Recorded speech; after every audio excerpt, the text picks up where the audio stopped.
We're here with the great Shawn Porter. Shawn, how's life going for you in general? Life is very good right now.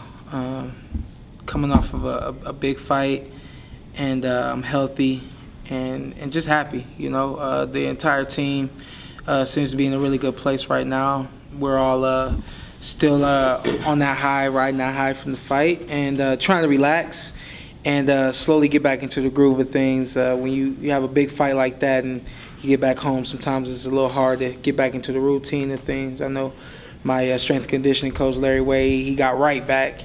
And I'm sure my dad, he's got back to his normal workout routine and all that kind of stuff. So as usual, I'm lagging a little bit behind, but I don't think they mind this time. Okay. I'm going to ask you an esoteric question. Who is Shawn Porter? Shawn Porter, I think, is exactly the person I was just talking about. I'm a happy guy. I'm a fun guy. Serious when I need to be serious. Always working hard. Always setting goals. And, you know, just all around, just positive in every aspect of life. I would say that, for the most part, that's Shawn Porter. Is there a difference between Shawn Porter the fighter and Shawn Porter the human being? You know what? I'm not sure. I'm not sure. I know in a lot of ways I do things in the ring, especially with the facial expressions that I have that you don't see day to day from Shawn Porter. But I think overall, I'm just as competitive in my everyday life as I am in the boxing ring. There's some things that I do just playing Monopoly or playing a board game or cards, and I'm kind of, the foot is on the gas pedal, just like you may see me in a fight, you know. Always talking trash, and I'm always trying to get the best out of anybody that I'm dealing with, you know. So I'm pretty much the same on the outside as I am on the inside of the ring. Who's your greatest opponent, yourself or the person that you fought? Usually it's myself. And why is that? Usually it's myself.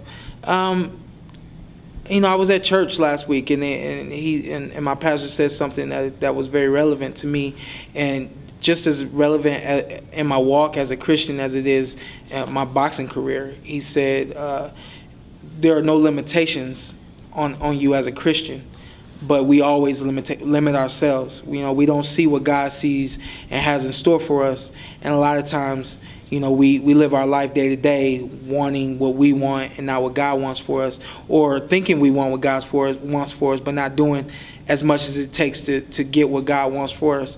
And it's the same thing as it is for me and my boxing career. A lot of times, you know, my team wants so much for me, but I don't always see the big picture. You know, sometimes I do limit myself.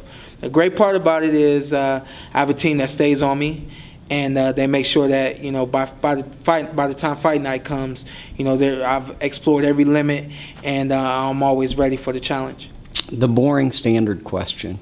If you could have any fight right now, any fight, you're the matchmaker, you get to do it, what would it be? I would say Keith Thurman in Las Vegas.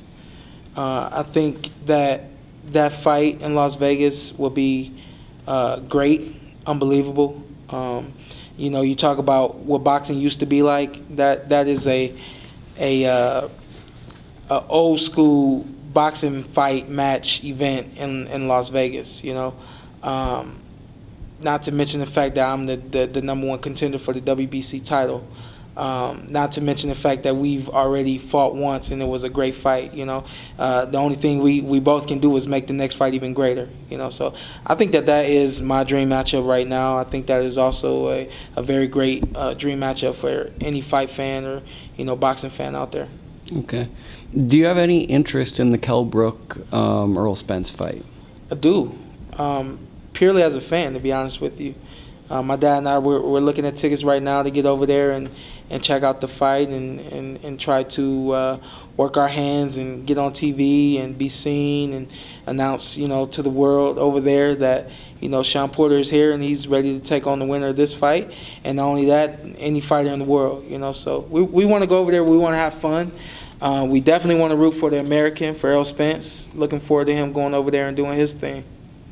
Okay, and a lot of the welterweight's a glamour division. I feel like, and I'm not, how do I phrase this with being polite? You never quite get your just due. You know, I feel like a lot of people jump over for the more flashier fighters, but you've got a high knockout ratio. Yeah. You're an action fighter. You always fight in the pocket. Yeah. Can you summarize, like I have a theory, maybe we live in an Instagram culture where everyone wants things in 15 seconds, and maybe you're a fighter that's a 5-minute fighter to process. I really don't know. I don't know if I would say, you know, I'm a 5-minute fighter. I like the way you just put that. It will make you think. I think that I have something that you have to dig a little bit deeper for. A lot of guys, like you said, they're flashy. You see everything that they have to offer. You know, like you said, in 15 seconds on Instagram. I'm not like that. I'm more reserved, and I save whatever I have for the time that it's fitting for. So, you know, fight night is when you see me do my thing. You see me, I'm action-packed. I'm exciting to watch. You know, I can do, you know, these fun little moves that, you know, will catch your eye and make you go, ooh. But outside of that, I'm going to remain Shawn Porter, a fun, charismatic guy, but only when the time is fitting. You know, I'm not going to just, you know, throw up a post or, you know, find a camera and start, you know, yelling or doing whatever just for the attention. I'm not here for the attention. I'm here to perform, hopefully one day become a part of greatness, make some money, take care of my family and my friends, and just live a fruitful life. You know, I don't think that most fighters out there are out there just for those few components that I just named. You know, so a lot of times, you know, you see me just working hard in the gym, and then you see the camera go off. You don't see me hooping and holler about what I just did and wanting the praise for it. You know, so you know that's what separates me from everybody else. But you know, you dig a little deeper, like I said, and you'll find out that, you know, my background and the background of my family and our lineage is it can be entertaining. It is definitely heartfelt, and it will tell you exactly why I am who I am in the ring. Okay. Well, I gotta ask you one last question. Yes, What's sir. the most enjoyable thing that you bought with your money? That you relax, you use, it could be something silly. Honestly, man, it's just been two things now. I got a brand new Cadillac ATS. That was in 2014. That wasn't too far after I fought Devin Alexander. And last year I bought a house. So I'm still having fun with the house. And I actually, believe it or not, still have fun with my 2014 vehicle. I love it. It still gets me from A to B very fast. And I'm still having fun with that. Outside of that, you know, we're going to take this trip over to England. I think that's going to be pretty cool. I don't know how much money we expect to spend over there or anything like that, but we do expect to get out and have some fun. My dad and I, we've gone skydiving, I think, 4 times now. You guys went skydiving. You got to tell me that story. Let's just talk about that story. I think maybe 4 times. We've been in NASCAR. Wait, how does that go when you guys go skydiving? Because I know a little bit about boxers, and boxers are a little bit of control freaks. Well, yeah, no, he's the control freak. I'm not. I just and I was telling somebody the other day, man, I'm not out for, you know, an adrenaline rush or anything like that. I was telling him the story. I was like, skydiving is something I've always wanted to do in my life. He took me to Phoenix, and we're sitting there with someone, and the person just starts talking and says, "Oh yeah, KP, by the way, we're set up for the skydive tomorrow."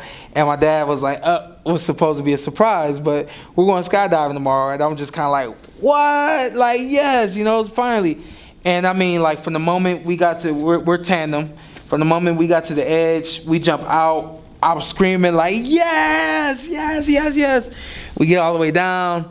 I didn't stick my landing the way I wanted to the first time. I kind of like stumbled, you know, and it was a lot of fun. My dad came down, I think, right after me, and we just talked about it, had fun with it, and we've gone back, I think, 3 times since that. So we have a lot of fun together. We don't concern ourselves with materialistic things and, you know, what we can do to shine and look good. We focus more so on what's going to make us happy and what's going to, you know, keep us moving in a positive direction, moving forward, and, you know, improving our lives.